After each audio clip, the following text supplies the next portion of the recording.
গোরস্থানে গোয়েন্দা চম্পু মামা আজওয়ার জাহান দৃশ্য।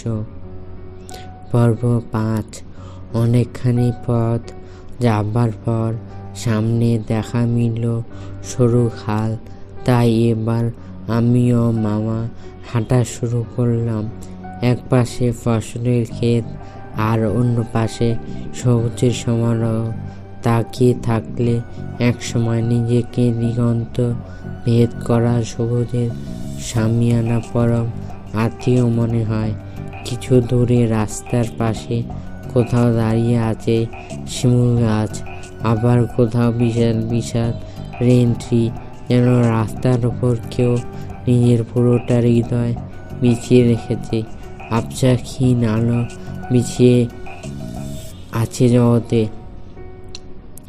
তা ছেলেটার রোগ কি সেরেছিল? বললেন মামা।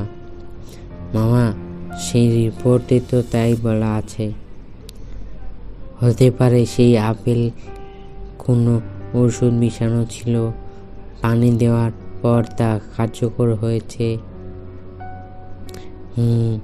হতে পারে। তবে মামা, কথা আছে না, এক্সেপটেশন ইজ নট অ্যান এক্সাম্পল, বলল রুদ্র। কিন্তু লাশের মুখ তো জলজ্যান্ত, সেটা কিভাবে সম্ভব? বলল মামা। এটা কোনো রাসায়নিক পদার্থ ছাড়া সম্ভব না।